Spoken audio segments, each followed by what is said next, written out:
Endless Legend was a 4X strategy game released back in 2014. Developed by Amplitude Studios, it developed quite a following and was seen as an overall pretty strong title in the 4X genre.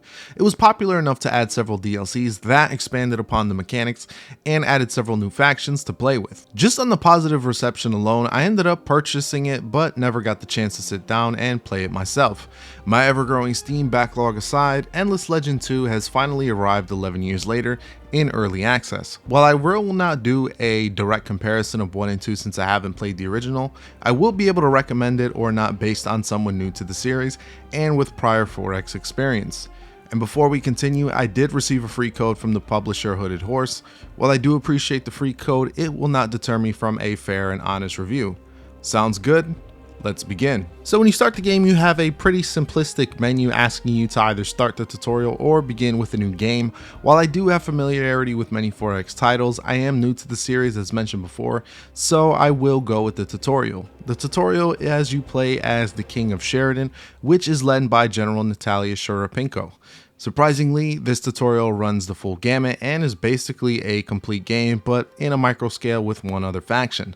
So while not every mechanic is explained 100% thoroughly, it does a fairly good job of walking you through what you should expect in a typical Endless 2 experience. And after the introduction cutscene, we are brought to our army and we must find a location to found a capital. Going with my personal 4X logic of building near water for eventual naval superiority, I decided to find my capital next to a large body of water.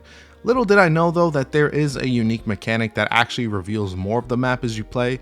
We'll get into the way seasons work later on in this review. So regardless of what faction you pick and how you play, you will be dealing with various dialogue events. These could either be random events where you make a choice or could be part of the main faction quest line. From here, you learn more about the faction's past and how they ultimately view the world. And while I do ultimately like this inclusion, I feel like the dialogue doesn't do a great job in distinguishing each of the faction leaders. I played as the last lords after this one, which were basically living suits of armor being resurrected a millennia later, and we're all about that cash money, boy. But even with that change in origin and type of characters they were, much of the writing style was carried over, making the factions feel a bit too samey despite the gameplay differences. I'm assuming this is something that will be fleshed out more with better dialogue and better quest lines going forward, but we'll see as time progresses. And gameplay, there is a plenty to talk about, so let's just get to it. While founding a city, you can build districts which add more of a certain type of resource. This can fall under food, industry, dust, research, influence, and fortifications. And since the Kin are known as a defensive faction, they get tons of bonuses for building up their defensive fortifications in their capital city. This definitely makes them a faction to build tall with instead of building wide. To expand the foundation of your city and your territory, you'll need to spend some influence on each hex to do so. In this tutorial, I stayed with the only one capital city and focused on expanding it as much as possible. It became an industrial defensive haven that pumped out pretty strong troops. Since there's not a ton to do at your city at first with the lack of research and resources, a majority of the early game will be spent exploring the map. And there's honestly quite a bit to find early on, including money, which is also known as dust, resources, and even some minor factions. Minor factions can be dealt with in several ways, including attacking them outright or completing a quest for them to pacify the villages in the region. Having pacified villages in your region allow you to assimilate the minor faction and allow you to recruit their troops as a result.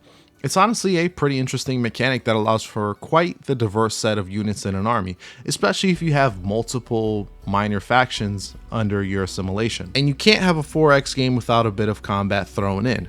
And I'm always intrigued in how combat is handled in 4X games since we've seen so many approaches at this point. We've seen auto battling days as well as real-time combat. We've also seen some card combat, which has been in Thea 1 and 2.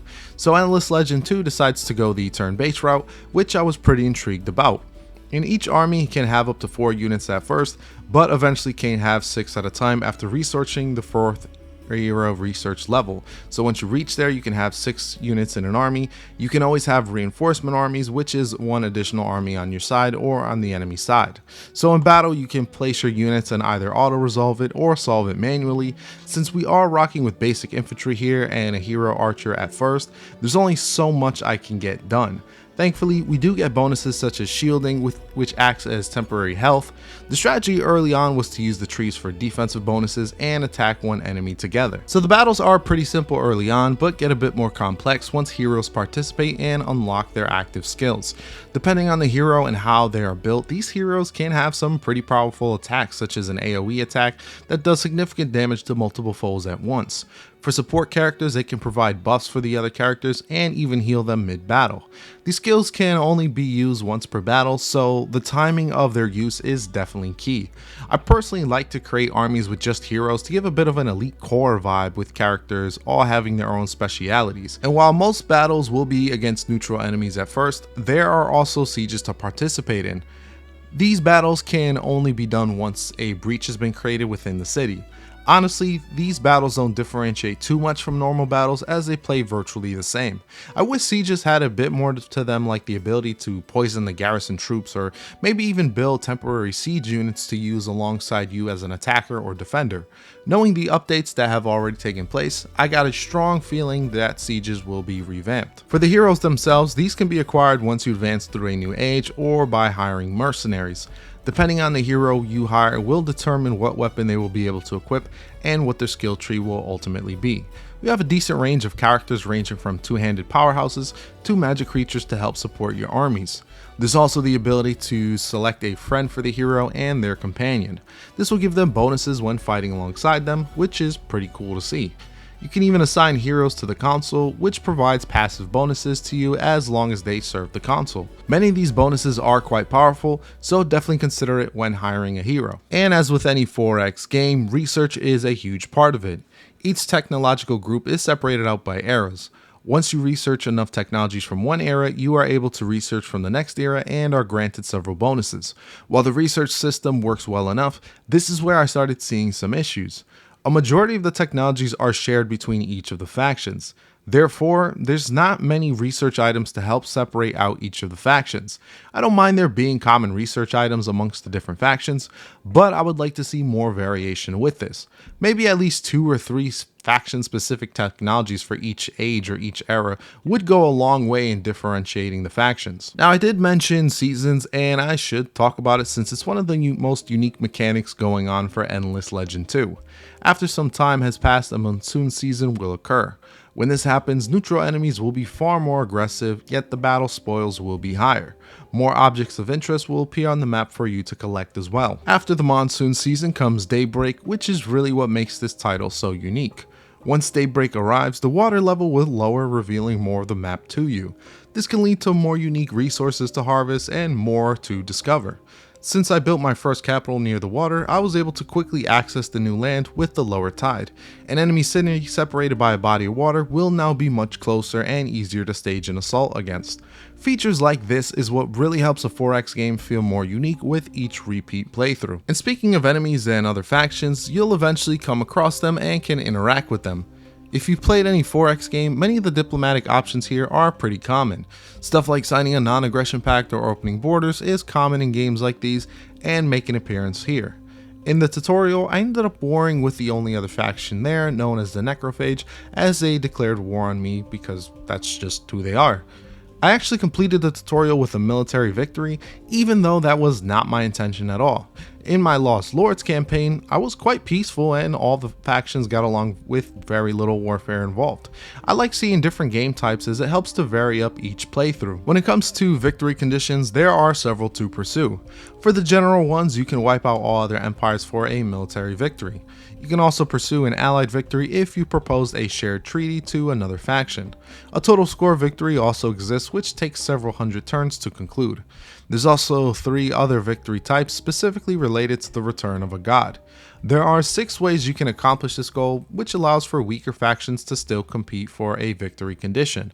I always like it when 4X games give you several ways of completing them, and there is quite a decent amount of possible solutions here. So since this is in early access, they normally come with their share of bugs and glitches.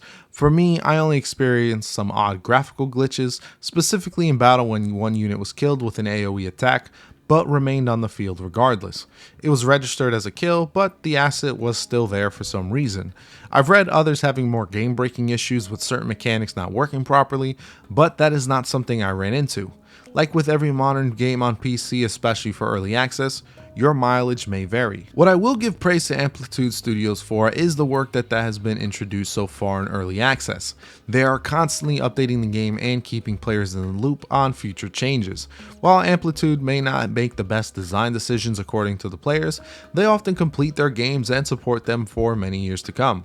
If Endless Legend 1 is any example of this, we can see several years of support with more factions and more features added in. There's even certain features already planned, including creating your own faction, which I am very curious in how that will turn out. I also normally do not dedicate a section to this, but I have to bring up the pricing. In early access, it sits around $50. There was an introductory sale that took 20% off, bringing the price to $40. That one is a bit more reasonable, but it's always tough when a game in early access is sold as a nearly full price game. On the Steam description page, it is stated that the price is not planned to increase even with more content, so there isn't even an early access discount like most games do.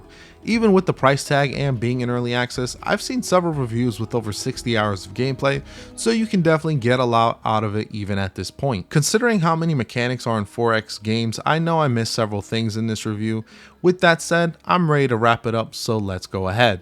Overall, Endless 2 is a very strong title that I'm looking forward to playing more in the future, with multiplayer and more content being released. My only complaints are really just how I would like to see more diversity within the factions and the price point, as I mentioned before. Still, I definitely had fun playing this one, and I'm looking forward to the multiplayer being eventually introduced. Once that happens, I'll definitely revisit it with a buddy of mine and get him into 4X gaming. The legend may be endless, but this review has reached its conclusion. Thank you all for watching as always, and this is Powerhouse, signing off.